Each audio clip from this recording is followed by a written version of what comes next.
Hello, GoldSim users. Welcome to the June 2024 GoldSim webinar. Today, and my name is Jason Lillywhite with GoldSim Technology Group, and I am today going to talk about this GoldSim model that simulates daily precipitation. And before I get started, I just want to quickly note a reminder to register for our user conference, which will be held September 9 through 11 this year. Check it out on our website. Okay, so I just want to go through some of the basics of what this model does, where it came from, and then I'll demonstrate it, and also talk about the changes that led up to giving this presentation in the first place. So the model came from, and it actually we should just say it is WGEN. That is the model.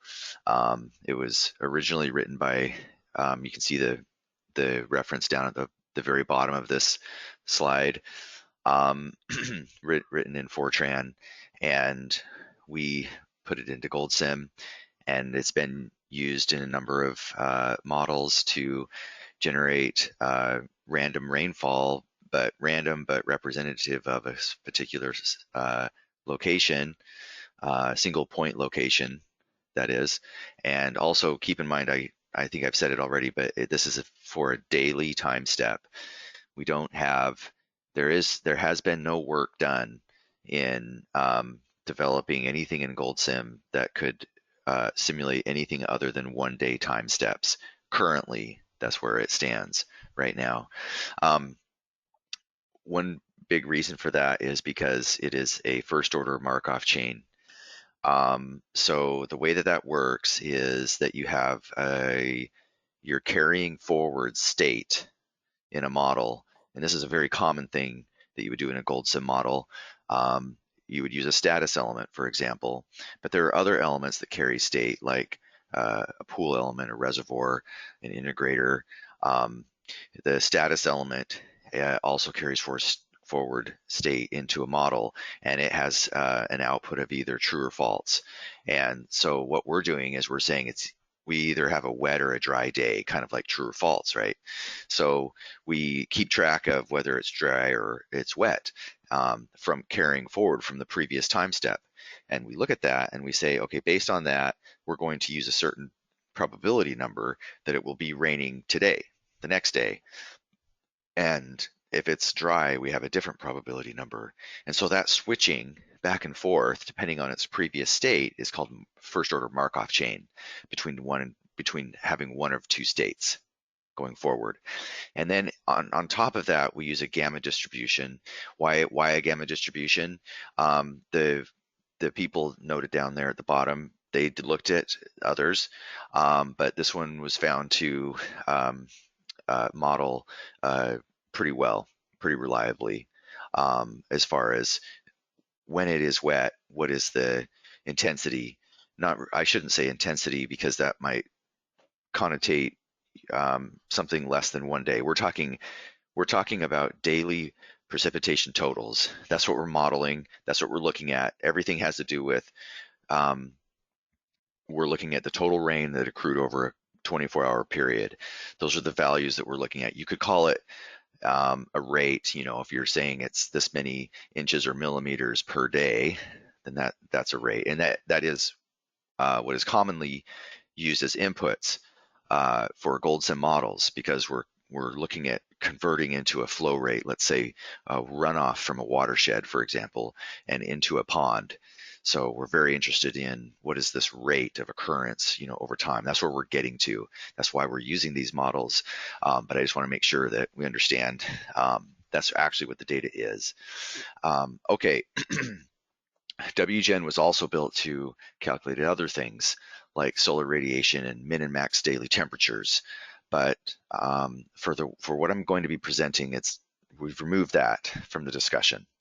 But that is also in WGEN, and it is also in GoldSim.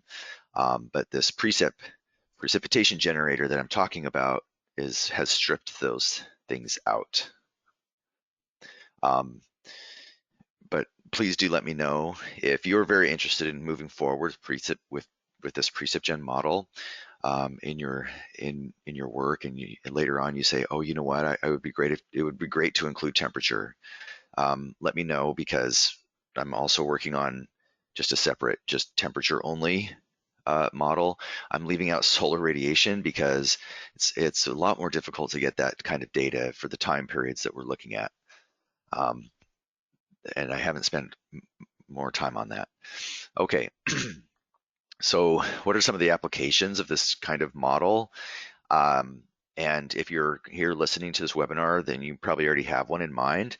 But I just wanted to make mention that, obviously it's one that's going to be requiring some sort of long-term reliable synthetic daily, weather data, in our case, precipitation data.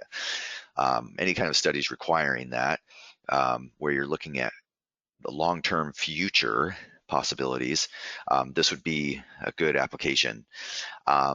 Where you might be looking at climate impacts, drought resilience, that kind of thing. I'm hoping that the modifications that we've made to this model would be helpful for that, or could start to get you down that path. Another one I wanted to mention, this third bullet, irrigation.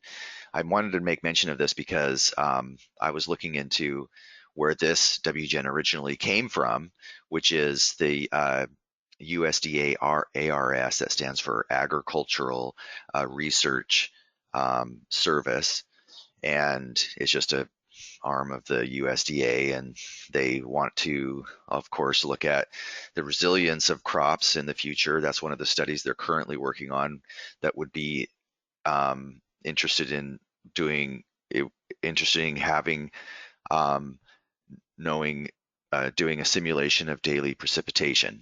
So this is an example of where this model could be used. That's more on irrigation side, but other places it could be used is for industrial uses, like a mine water balance or mine closure, tailings facilities. Also water supply studies on the water resources side, looking at reservoirs and ponds. So there are a lot of different applications for this tool, but mostly it's where you want to look at things that's not just the history.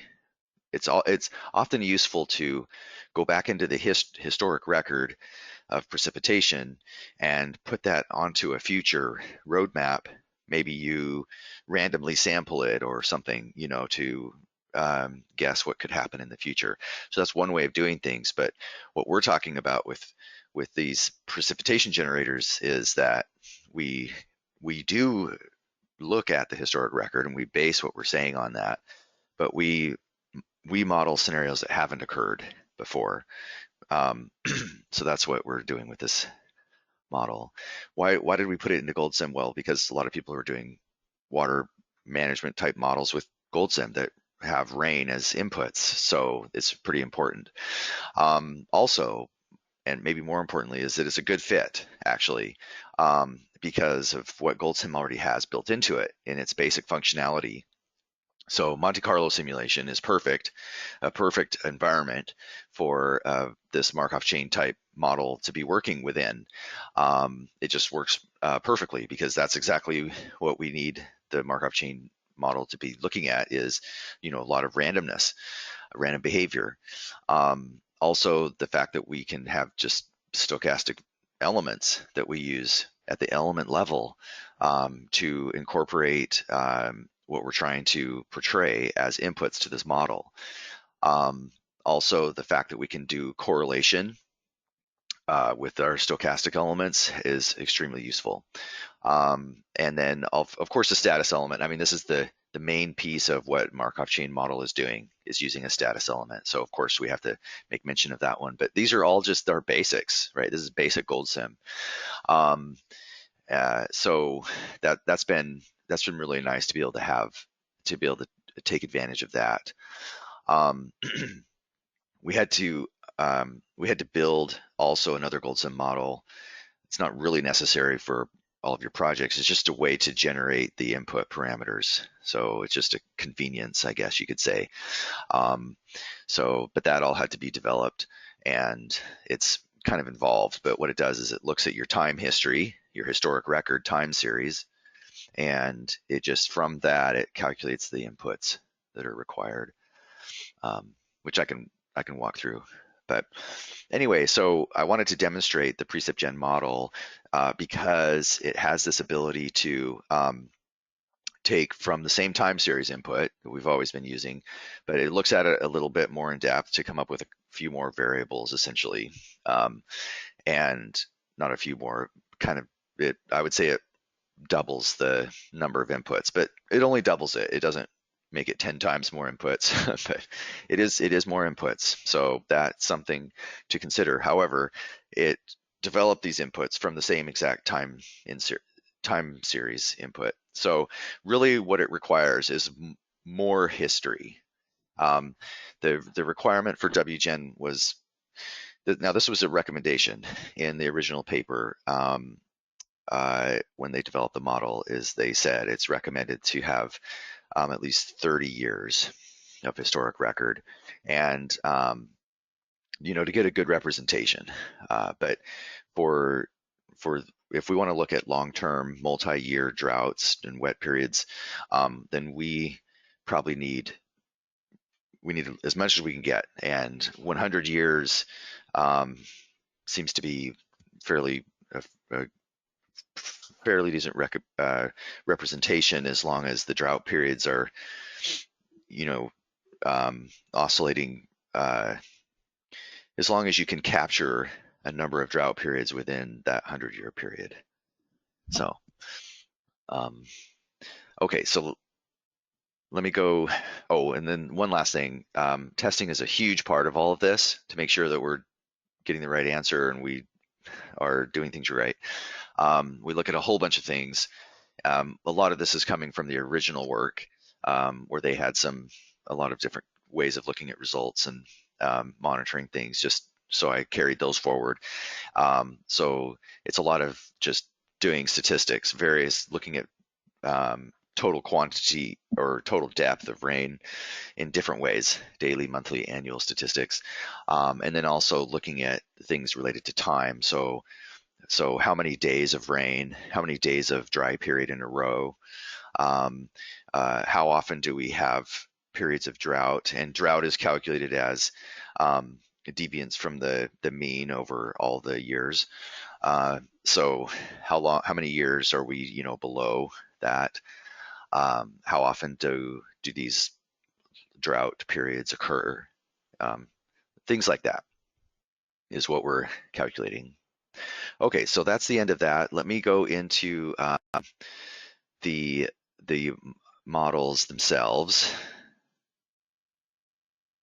Okay, hold on. This thing is all getting in the way. Okay, so yeah, please do let me know if you have any questions as I go through. When I start going into these models, I'm hoping that I'm not going too fast through them. So I want to make sure that everybody's kind of on board with what's happening here. So this is a model that has some testing involved in there. So I think what might be best is if I start probably at the very simplest level. So I'm going to open up two models, and first we'll start with the generator, or the parameter generator, and then we'll go into what we do with that. So the parameter generator, what it does is, like I said, it takes a time series. So this is the historical record. If I open it up, you see it starts in year 1900, and it has daily precipitation totals all the way to 2018. So that's my historic record that I have. It's just a time series. I obtained this from NOAA's website, and just copied and pasted it in here. I think I did a conversion. I think it came in as inches. But anyway, so there it is.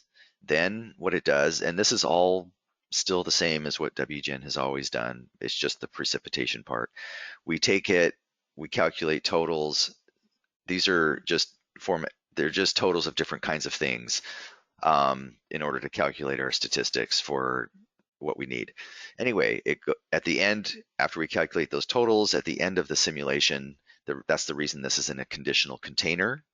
That's the cool thing about conditional containers, by the way, is that you can do expensive calculations only one time if you need to. In my case, that's what it is.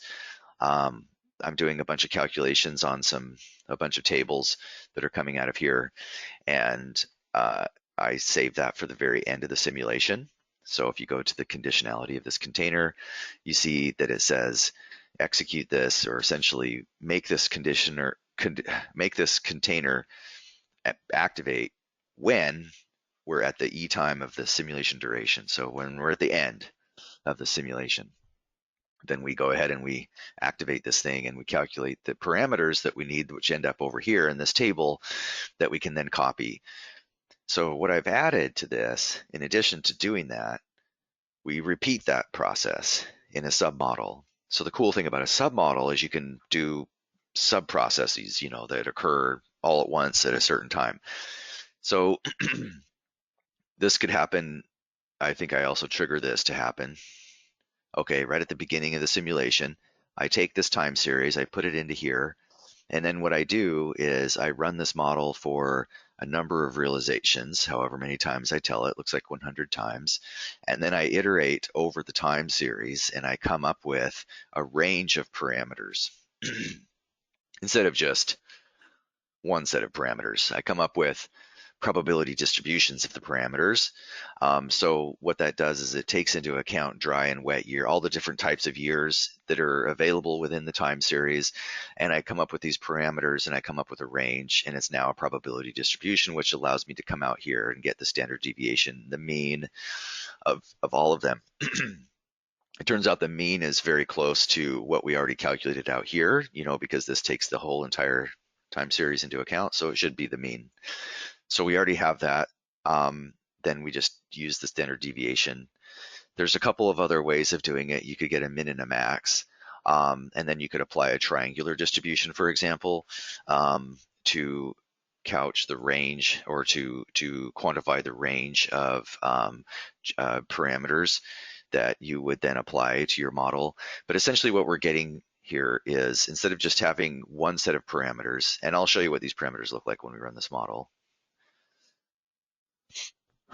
So we run the model, and then we come in here, and these are the parameters that the model uses. These are the input parameters for the precipitation generator.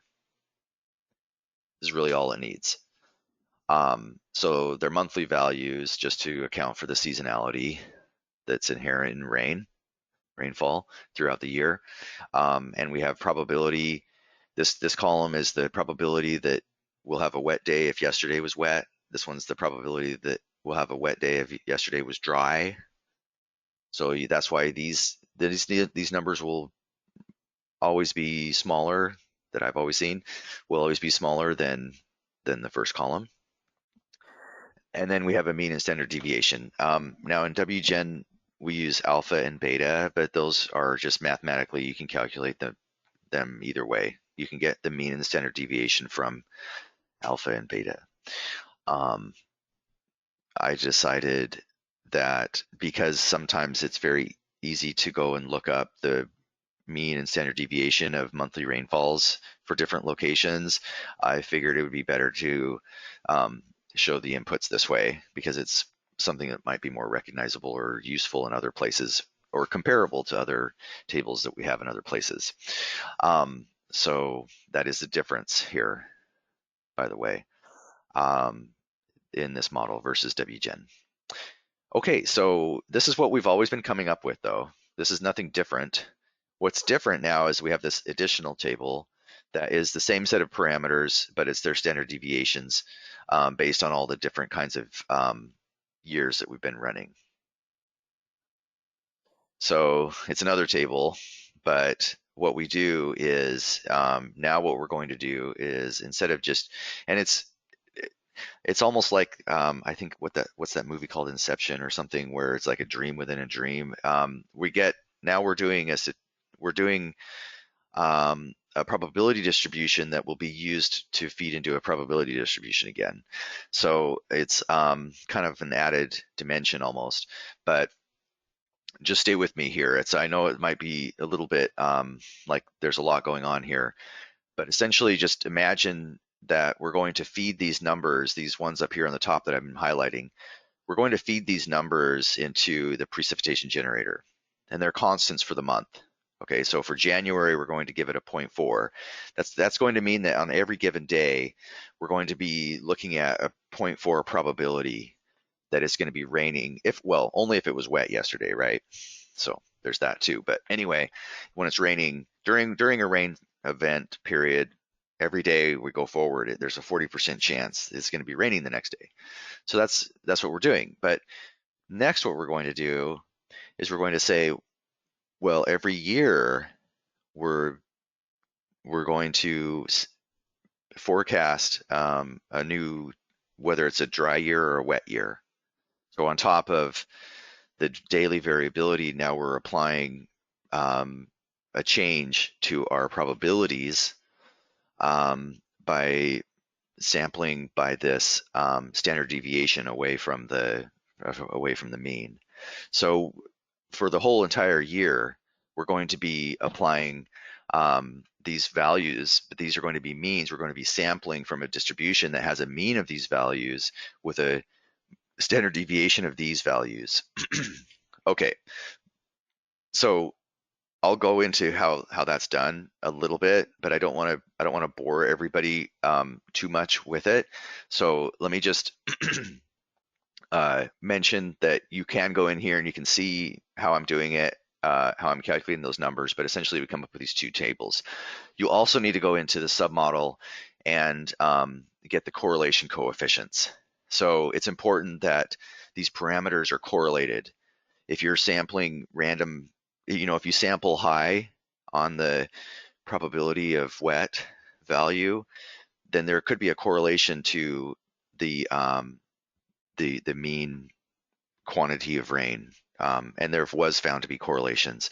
They differ at every location, but that's why it's important that at your location that you get with these, you go and get these coefficients, and you can go into the submodel, you just drill in here, and it points with these boxes here where to go. And I wish there was an easier way to just bring them out, but the only way to get them is within these charts. So, but it's a one-time thing. You only have to do this one sphere model. I don't think it's that painful to have to go in here, but here's the coefficient right here. So probability of being wet after a dry day to probability wet after a wet day, those two parameters are found to be somewhat correlated by a value of almost 0.4. So then over here, the probability of wet being correlated to the mean precip, the mean monthly precip, is a loose correlation. So we use those, and those are also additional inputs. So and then there's autocorrelation. So there's 3 inputs plus this additional table that we produce. So then we go over to the now PrecipGen. So now you've seen we have some extra inputs, and those extra inputs go into what you see here. So if you want to use the model allows you to choose whether or not you want to even do this long-term method. If you uncheck this box, then it would just run the way it's always run in WGEN. But if you check this box, then these are the additional inputs that you have to put in. But since they are generated already by this parameter generator, then it shouldn't be too difficult.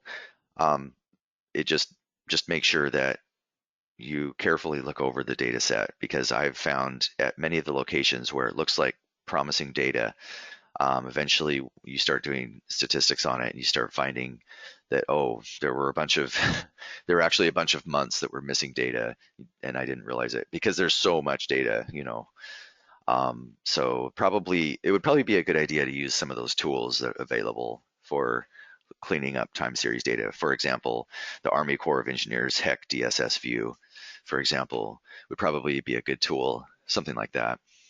I'm sure there's other modern ones now, but anyway, So what we do is we take those extra inputs. So here we are inside the inputs data container. Let me go back up. So we have this inputs data. So this is pretty much just the core part of the model that you would need to paste into your model. Just this right here. Just copy paste this part, and that would be everything. And it's not really that much. In fact, if we look at the number of elements, you'll see model elements 28. So it's a pretty small model. And if we go in here, you see that we have the regular parameters that we've always been working with. And then the next one over is the standard deviations of those parameters right here. So there they are. And then we have these correlation coefficients and autocorrelation. Those are the other three. Those are the others.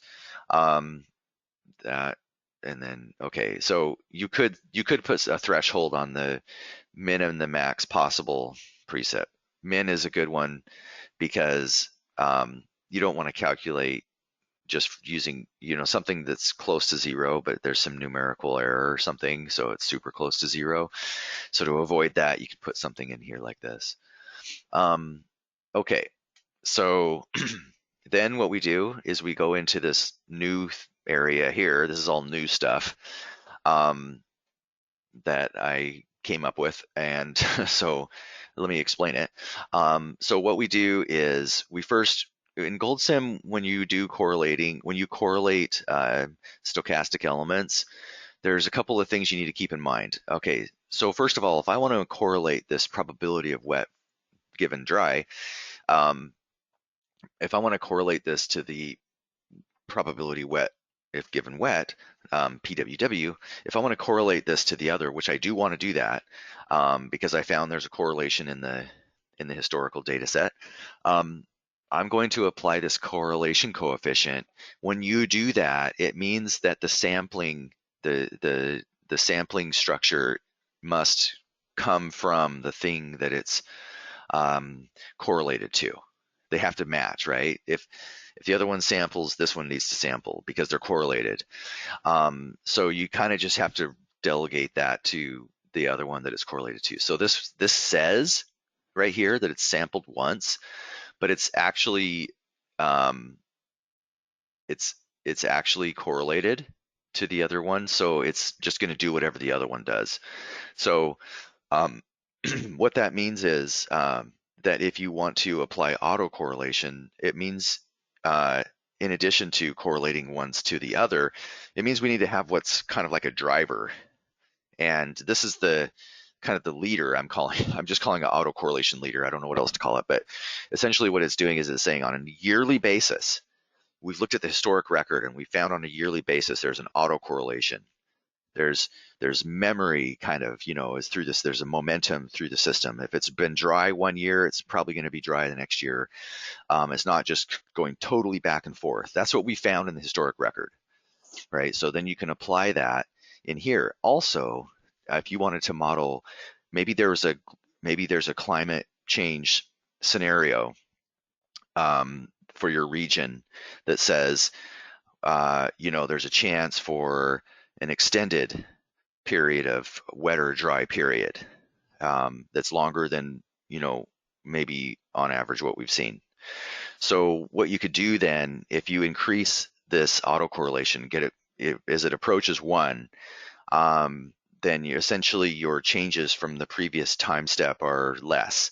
And in our case, we're doing this once a year. That's the sampling rate. If we go here, resample, you see it's on changed year. So if you make this number closer to 1, then it means we're changing less quickly through time. So that would push your cycle changes from wet to dry out longer, if you can imagine. So you'd have longer droughts, longer wet periods that you'd be looking at. Okay, so that's autocorrelation. Then we go into each of these parameters, and this one is linked to the driver. So this is how we push the autocorrelation into the system, is by correlating this one into the into the one that's doing this autocorrelation where it's changing slowly over time.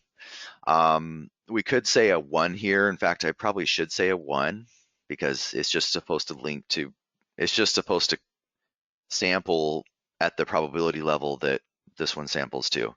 They're all just sampling once a year, by the way. These are not changing every month because they're already monthly numbers, right? We have these input parameters, as you saw before. They're applicable to each month. So there's 12 numbers. Imagine there's 12 numbers every time. Every year we pick a new 12 numbers, but they're close to the mean. That right? If our standard deviation is small, they're going to be close to this mean, but they're going up or down, above or below the mean, and that's how we're driving these multi-year fluctuations. I put a 0.9 here because I just didn't want it to be exact, and that's a judgment call. So that's something to be considered. How closely do you want it to follow it? Probably 1 would be better, and it probably wouldn't make a huge amount of difference in the end.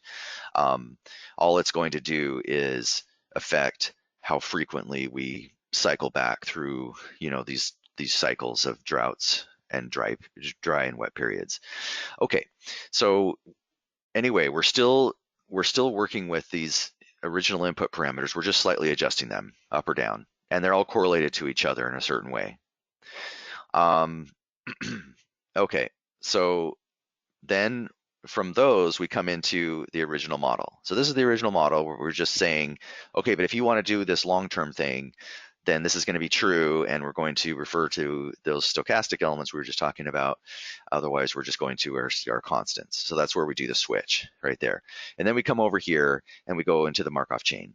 And so the way that the Markov chain set works is it says, okay, here's my status element. This is essentially the state that I'm in currently. At the beginning of time, before we hit run, it's already set to an initial false. Since it's already set to an initial false, that means we can come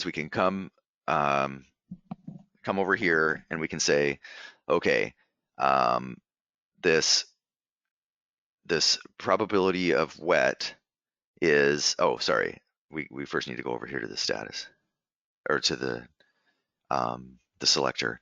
Okay, so we look at the current status of this status element, and we said it was false at the beginning of time, so it's false. So that means we go here and we say, okay, what's the probability?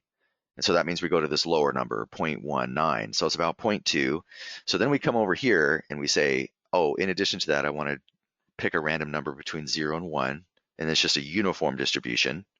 Just pick a random number between 0 and 1. And then you come in here and you say, okay, let's compare that random number between 0 and 1 to our probability. So that's how we do this probability. And so is that less than or greater than the 0.2? Most often it will stay dry. It will stay false in this case.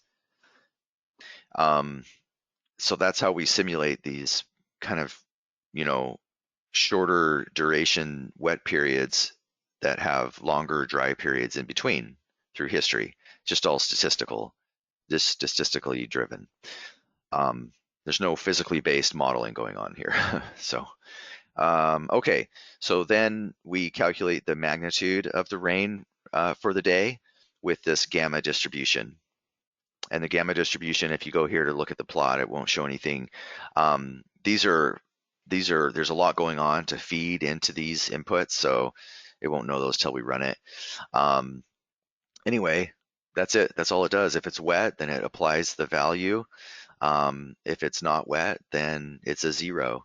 So that's the output. That's what the rain looks like. And so let's see what it looks like when we run the model. So this ran for just one single realization. And here is a plot. So you can see that there's so much going on that it's really difficult to imagine what's happening here, but you can see we can look at a comparison of daily versus period totals. Period totals are shown over here on the right. We can zoom in and see that here's a period where there was rain almost every single day. So, okay. So that's what this model does, is it generates this rain, and then we can start looking at results. Okay, so let's do that. Let's start looking at some results. I'm just going to close this model. We don't need to look at this now. And let's start by looking at maybe let's look at just a regular run and then see what happens when we run it for a long period. I'm not sure why my run toolbar came all the way over to here, so I'm just going to move it real quick. There we go. By the way, your toolbar is how it's all laid out is saved in the registry, in the Windows registry, if you wanted to know. But if you right click on this, then you can hide or show certain of these toolbars up here. Okay. All right. So so this model, it was run for about 75 years. So we're looking at a longer period of time. And so I'm going to look at some of the longer period of time type of results. And those are mostly here, where we're looking at, in this case, we're interested in droughts that are occurring. And so what I do is I calculate the duration of, I just look at what's the first drought that we can identify in the simulation, and how long is it? How long does it last? It was too complicated for me to try to figure out all the droughts during a simulation, because sometimes it would get cut off at the end. And I said, let's just find one drought, and how long is it for each realization. So there's only 100 outputs here. If that's how many realizations I did 100 realizations. So we're going to have 100 dots, and a lot of them are on top of each other because we have a lot of zeros. But anyway, what we see here is it might be kind of hard to see these dots. Maybe if I put lines on them, maybe that would make it a little bit easier.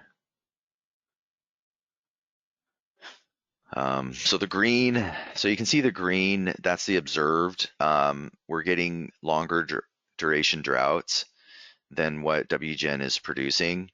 So I'm kind of backing up. This is not including the modifications to the tool that I was talking about. This is the original WGEN. If you look at the number of total droughts that occur during a simulation, we're not getting as many. Now you're wondering, well, let me explain this a little bit more. To constitute a drought, it has to stay below. There's a threshold that I've used to quantify, okay, this is a drought. I didn't want to just say any given year is it less than the mean, because it can vary one year to the next a little, and it's not considered necessarily drought. It's when it stays low for 2 years, going on to 3, and then continues, and below a certain amount. So that's what I was looking for, and finding that we were not getting as many of those events as what was historically measured. Also another thing I looked at was just at the end of the simulation period, what's the total run of dry days. So the duration of, I think it might be wet. Oh, sorry. This is the duration. This is the duration of a rain. So wet days, actually, going the other way, more for like flooding. So this is for wet days, a run of wet days, and you can see here that GoldSim is not spread out as far, right? It's only looking at a more narrow bandwidth of possibility. Okay, so those are some of the issues that we're running into. So let's look at a model now where we go long term.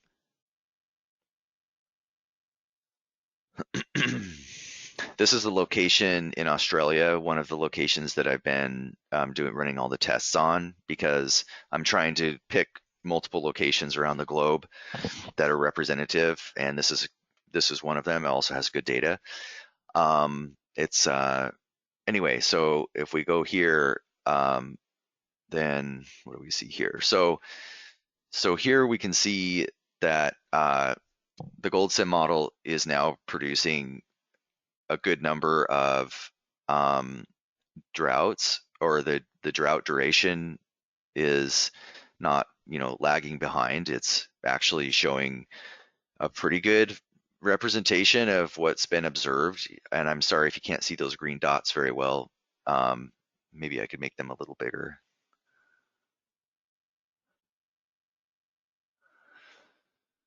So it does show, events that have not occurred also, by the way. But that's just because we've got so much more we can sample from, right? We've got a whole entire distribution that we can pick from. The historic record only has these there are only so many historical events we can look at. So it's hard to say that represents the future. But having this would give us, I would say, it would be more representative, I would say, of future possibilities. And anyway, we're matching a little more closely. Yeah, I could turn on some lines and help you see this better. But anyway, just know that we're doing a little bit better at these sites in order to represent, more of the outliers, more of what's beyond what we've seen in the past, although still potentially representing in a decent way here. And it's all just statistics, right? So it's not, it's still heavily relying on historic record, but it's doing it in a way that's providing us with a larger bandwidth of possibility going forward. It's still reasonable. Okay, one more model, and then one more thing I wanted to demonstrate. Okay, so this model, this is in Logan, Utah. I've also been working on this one because we can demonstrate how we can show. Let's compare the old method to the new method and see how it performs. So I'm just running this for a 1-year simulation. The way that to test this, we have to test it for both short periods and for long periods, because I want to run it for just one single year to quickly get all of our annual, monthly, daily statistics. That's a good way to get those kind of statistics. But for the long-term results, like drought periods and drought duration and frequency, we have to run long-term simulations. So right now I'm just looking at just the basics. So I'm running a single year, 100 realizations.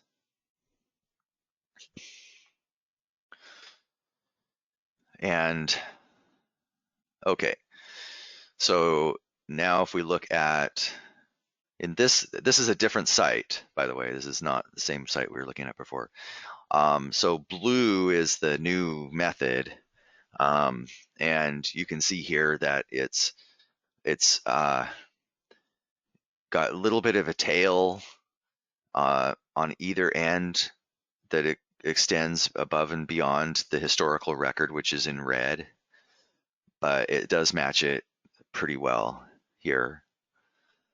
And then compared to the old method, you could see the old method is once again more narrow. So anyway, looking at PDF, you can see that we're not perfect. We do seem to have a skew from the observed, but as far as the breadth of the width of our range here is I think an improvement. Okay, we also look at other things like monthly statistics, and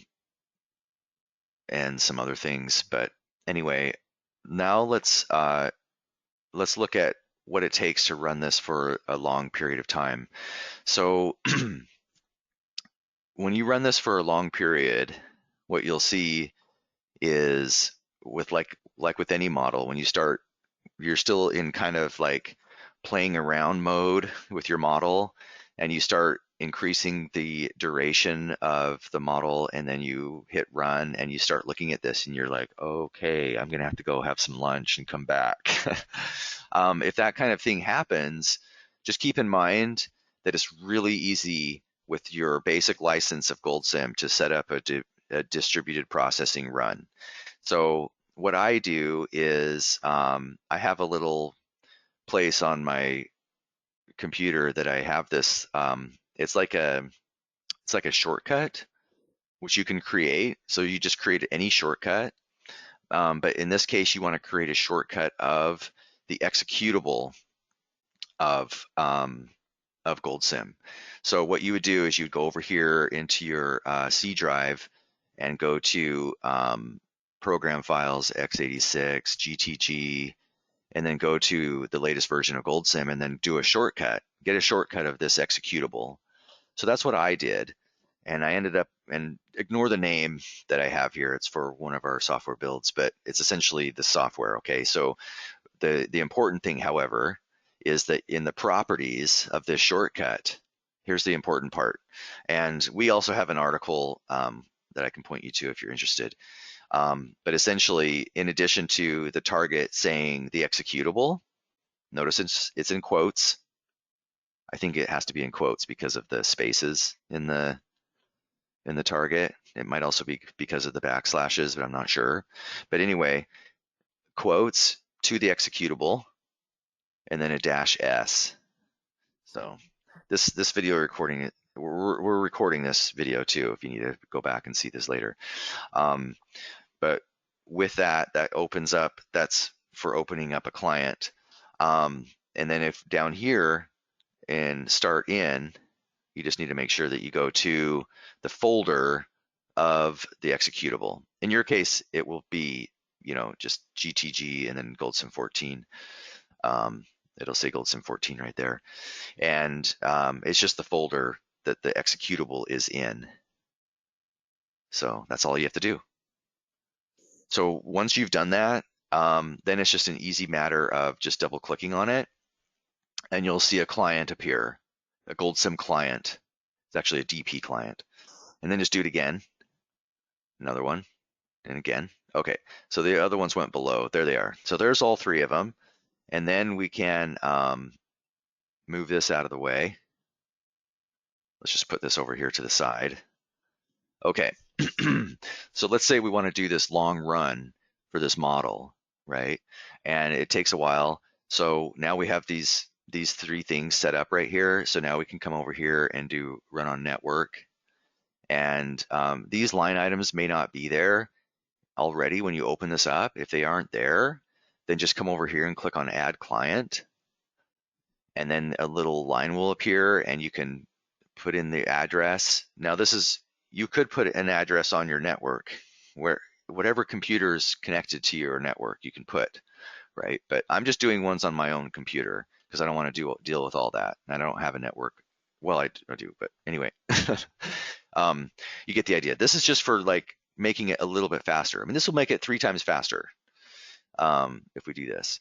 So then we click into each of these, and it goes and it finds the applications at these ports and connects to them because they say the port number at the top.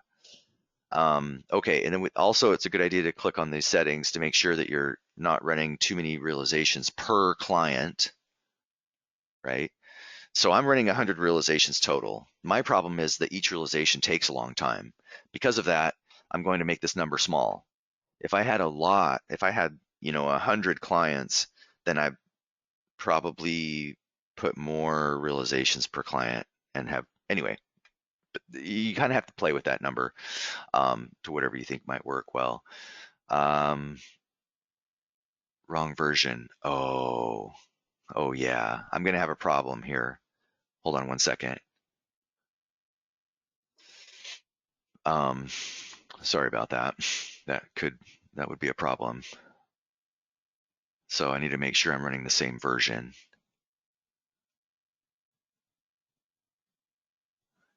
Okay, so I'll run this for 2125. So that's about 100 years, and then 100 realizations. So that would take a long time to run that. And now let's see, client is ready. Okay, let's see if I can do it again. So I'm going up here. So in the model, when I'm ready to connect to my clients, I go up here to run, and then I click on run on network. I think I already mentioned that, but I just want to make sure you heard that. Okay, so now I'm connecting these three, and connection established. Okay, everything looks good now. Let me check one more time. Oh yeah, this didn't get saved.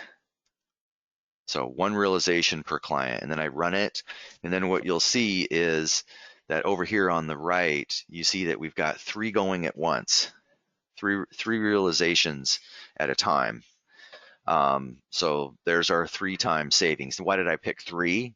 Well, the reason I picked 3 is because the main GoldSim over here, the controller GoldSim, the one in control, it takes up 1 core, and then I have 3 other main physical cores. I think my system does some sort of virtual cores or something, but I think physically it has these 4. So this is about as fast as it can go. I could add more, sure. I could add as many as I want running locally, but I think I won't see an improvement in runtime once I go above 3. So that's why if you had a network with many computers, you could imagine that you could put the player software on those, and these would be a distributed processing player client that could distribute all of your runs pretty quickly. So this is taking a little longer. I probably should have left it at 75 years instead of 100, but there is one other thing I wanted to demonstrate, and that is the run performance of WGEN versus PrecipGen. If I'm not able to get to that in time, just know, you can just make note of it. It's about 10 times faster, and that's because the daily min and max temperature and solar radiation, they both have to do a lot of computations, and so doing that every single day just added that much to the amount of runtime. So when you're doing Monte Carlo simulation, you kind of need to be careful about, trying to optimize the runtime a little bit more. So you want to try to reduce any overhead that you don't need in your model. But if you do need temperature, then I guess you just have to go to it. But that does save some time. Okay, so this took us 2 minutes, where it probably would have taken 3 times that if we hadn't have done it this way. Okay, so now with long term, then we can look at, and so you can see, by the way, I'm calculating other things too besides just how much rain fell. I'm also doing statistics on how many dry days and wet days and so forth every year and month. Okay, but I wanted to show the drought duration. Okay, let's see what this looks like.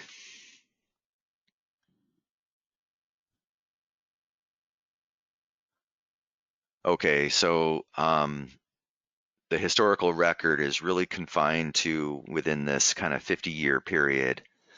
But based on the simulation, it's going up into much longer possibilities, and this could be a limitation of the model. Is this really something that could happen? And there's nothing physical about it.